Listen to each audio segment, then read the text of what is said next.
Саламатсыздар ма оқушылар? Балалар, бүгінгі сабағымыз ана тілі. Біз ана тілден заттың атын білдіретін сөздер тақырыбын өтіп жатырмыз, иә? Енді қазір қараңдар, балалар, біз үйге қандай өлеңді оқуға берілді? Шынығу, иә? Қазір балалар, ол бірінші нені бастамас бұрын, біз кішкене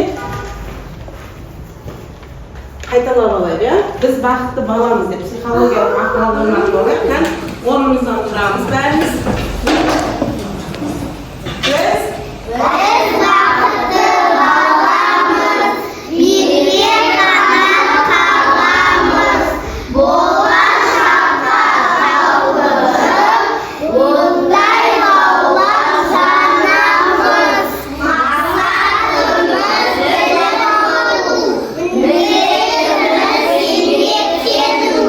жарайсыңдар балалар, отырыңдар. Ал енді балалар, біз сабағымызды бастамас бұрын кішкене шынығу мәтін бірінші топқа бөлініп алайық, иә, сабағымызды бастамас бұрын. Әр топтан бір оқушыдан шақырамын. Мағжан келе ғой. Кел, Мағжан кел. Екінші топтан Жасын келе ғой. Үшінші топтан кел. Үшінші қатардан Аяқ кел. Қалаған ұяшықты таңдаймыз. Қалаған киіз үйді басасын, қайсысын таңдайсың? Мағжан. Қандай топ? Көкпар тобы, иә? Ал, одан кейін Жасмин қайсысын таңдайсың? Күрес тобы және Аят бәйге тобы. Өткенді қайталап алайықшы, біз үйге жаңа шынығу өлеңін оқып келіңдер дедім, иә? Кәні бәріміз бірге бір еске түсіріп қайталап аламыз, иә? Кәні көтер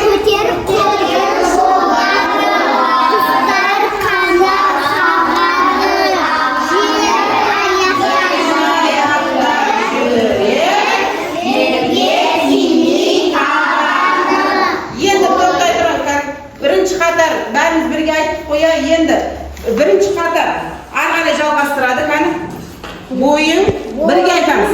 Бойын тіптен балдырған, қимылдасын қол жылдан. Тоқта, арғарай, сенде жалғастырды. Кәні? Аяғыңды соз алға, қорықтағын қарғудан. Арғарай, үшінші топтан солға бөгілгін, кәне жылдам жүргін. Шымырлықтың мәнізі шынығуда ұлыңдың. Енді қараңдар, өлеңнің тақырыбы шынығу екен, иә? Енді балалар қараймыз. Енді осы тақырып, біз жаңа тақырыбымызды ашу үшін мына жерде бұлтпен жабылған, мына жерде күннің бейнесі шығу керек. Ал ол үшін біз мына жердегі сұрақтарға жауап беруіміз керек екен. Кәні, кім жауап береді? Нұрасыл, келе ғой. Өлең неліктен шынығу деп аталған? Жаттығулар жасау, иә? Жаттығу, дұрыс, отыра ғой. Келесі сұраққа. Кәні, Жасмин, келе ғой. Кел. Шымыр болу үшін тағы не істеу керек дейді? Жаттығу жасау керек тағы да. Таза ауада жүру керек, иә? Отыра ғой. Арғарай, келесі. Үшінші қатардан кел. Енді қараңдар балалар. Заттың атын білдіретін сөздерге қандай сұрақтар қойылады? Тағы? Кім және не? Егер олар көп болса не деп қоямыз? Даусын шығарып айтайық. Кімдер және нелер, иә? Отыра ғой. Арғарай келесі. Айша, орнынан тұрып жауап берші. Заттар мен жануарларға қатысты сөздерге қандай сұрақтар қойылады? Қандай? Нелер деген сұрақ қойылады. Отыр, Айша. Арғарай кеттік енді. Келесі сұраққа. Айсу, жауап береміз. Адамға қатысты қандай сұрақтар қойылады?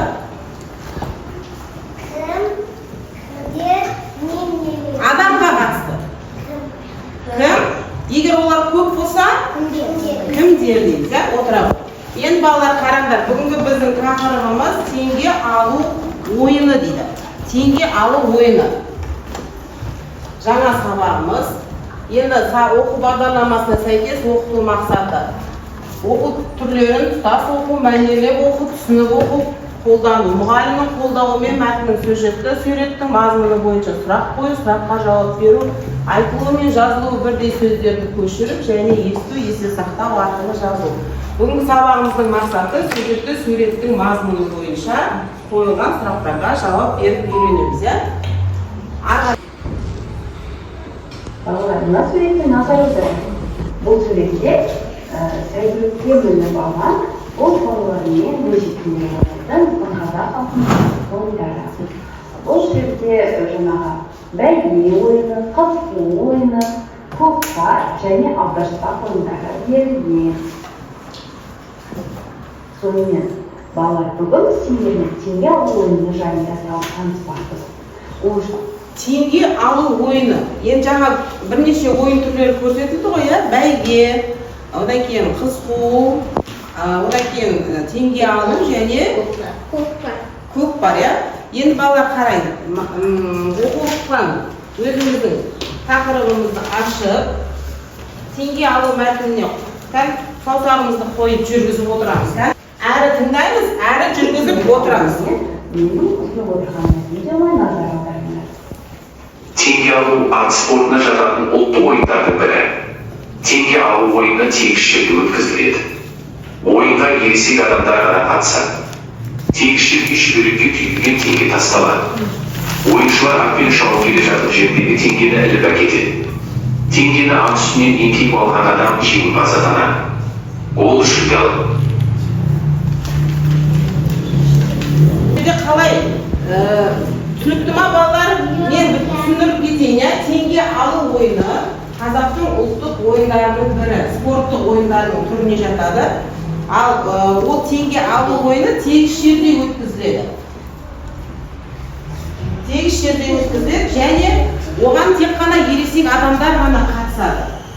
Енді қызыл шүберекке байланған қызыл шүберекті жерге қояды, сол шүберекті атпен шауып келе жатқан ересек адам еңкейіп шүберекті соны алу керек, және ол шүберектің ішінде не бар? Не болады ішінде? Теңге болады, және бір жаңа сол шүберектердің барлығын түгел жинап алған шабандоз, ол не болады? Атпен шауып келе жатқан жігіт жеңімпаз атанады екен. Енді көкпар тобы. Нұрасыл баста сөйлемді оқы. Теңге алу ат спортына жататын ұлттық ойындардың бірі. Ары қарай жалғастыр. Тегіс жерде шүберекке түйілген теңге тасталады. Ары қарай оқы Айсұлу. Ойыншылар атпен шауып келе жатып жердегі теңгені іліп әкетеді. Іліп әкетеді мінекей. Келесі Мағауия жалғастыр. Теңгені ат үстінен еңкейіп алған адам жеңімпаз атанады. Ары қарай Арнұр оқы. Ол жүлде алады. Балалар, енді қараңдар. Теңге алу ойыны туралы жалпы түсіндік па? Енді қазір жасанды интеллект бойынша тыңдайықшы қана. Бізге сұрақ қояды екен. Сол сұраққа біз жауап беруіміз керек. Саламатсыздар ма оқушылар? Мен жасанды интеллект көмегімен жасалған виртуалды батыр балақай боламын. Сендерге бүгін сұрақ қоямын. Теңге алу ойыны қай жерде өтеді? Тағы қандай ұлттық ойындарды білесің? Мәтін мазмұнын айт. Теңге алу ойыны қай жерде өтеді? Теңге алу ойыны тегіс жерде өткізіледі, дұрыс. Ал енді тағы қандай ұлттық ойындарды білесің деп сұрақ қойды. Кім айтады? Қандай ұлттық ойындарды білеміз?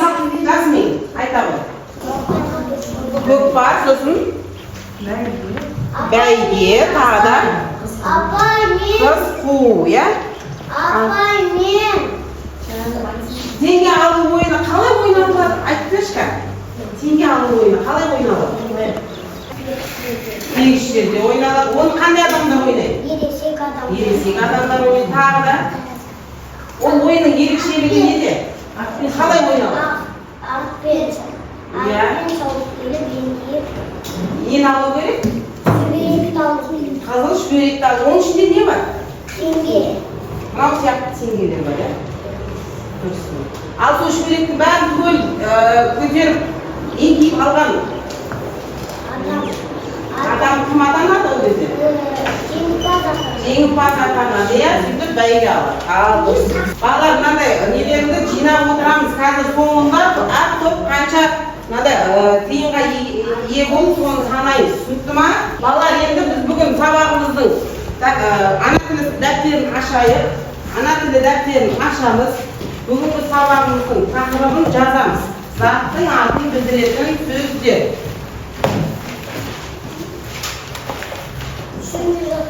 Білдіретін сөздер.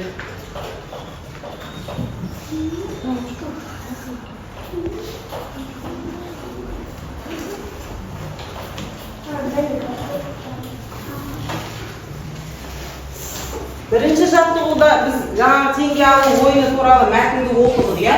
Енді біз дәптермен жұмыс жасаймыз, екінші жаттығуды орындаймыз.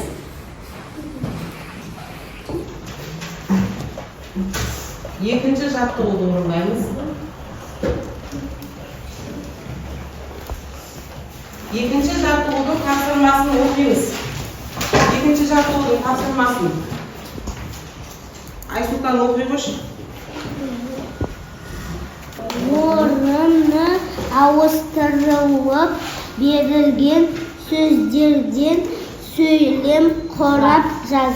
Орны ауыстырылып берілген сөздерден сөйлем құрап жаз. Мына балалар қараймыз мына жерде. Мына. Бірінші тұрған қандай сөз? Көкпар. Көкпар. Одан кейін Мұхит. Қатысты. қатысты. Одан кейін ойынына.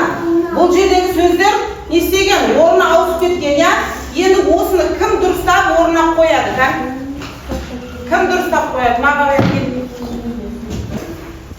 Бірінші қалай басталады? Мұхит, иә? Мынаны ала тұрамыз, мұхит. Одан кейін көкпар. Ойынына.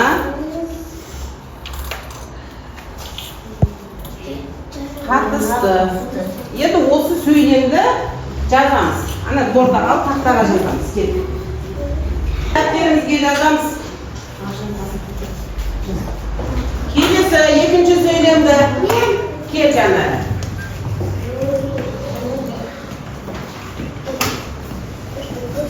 Оқы. Доп. Алаңда ойнады.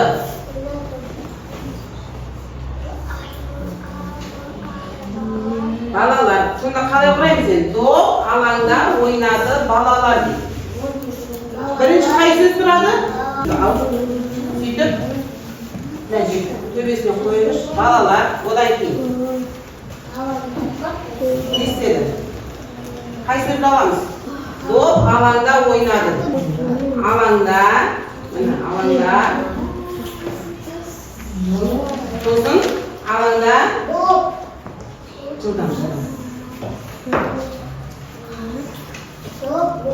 Оп.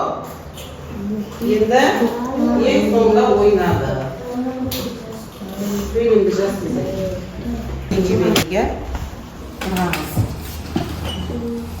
Бірінші топқа нысана әдісі, екінші топқа митмақ әдісі, үшінші топқа тиісті сөзді қояды. Мына бірінші. Мына жерден сөздер бәрі жеке-жеке сөздер берілген, содан сендер жаңағы теңге алу мәтініндегі сөйлемді құрау керексіңдер.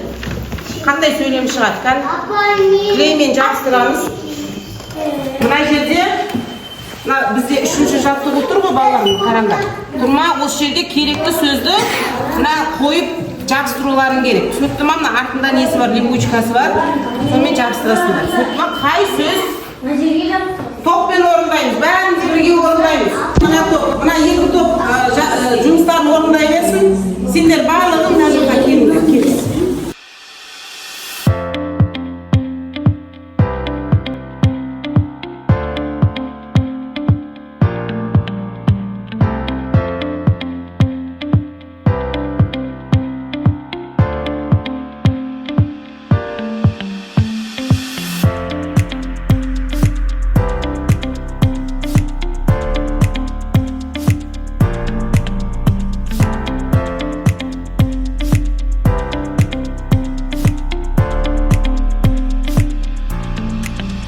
Жасаймыз, да?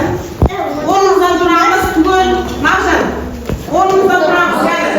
Жылдам, минуттарды қайталаймыз.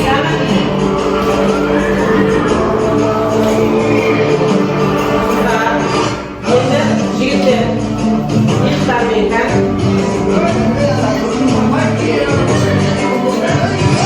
Енді қыздар.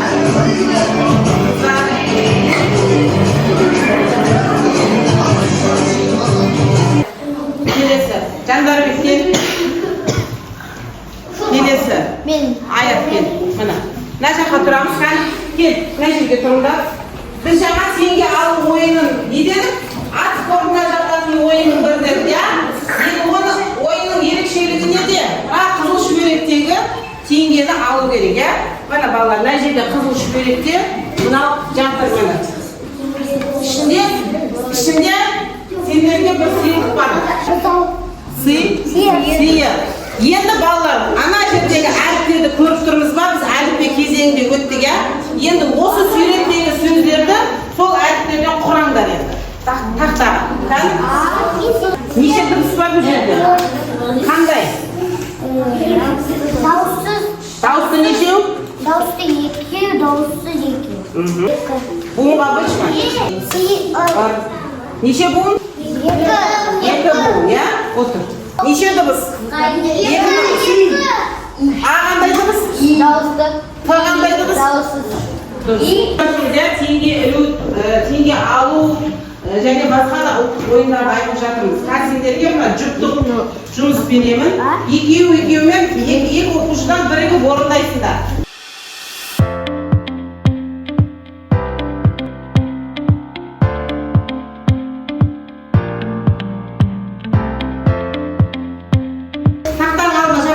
Орнымыздан тұрайық, тақтаның алдына келейік.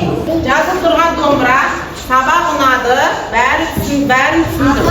Қызыл домбыра, сабақ ұнады, бірақ әлі түсінбегенім бар. Сары домбыра, түсінбедім, мұғалімге сұрағым бар деген. Кезекпен бір оқушы бір рет қана басады. Жаңа кім басып қойды? Жанәлі сен басып қойдың, орныңа отыра беренді. Ары қарай, келесі Арнұр.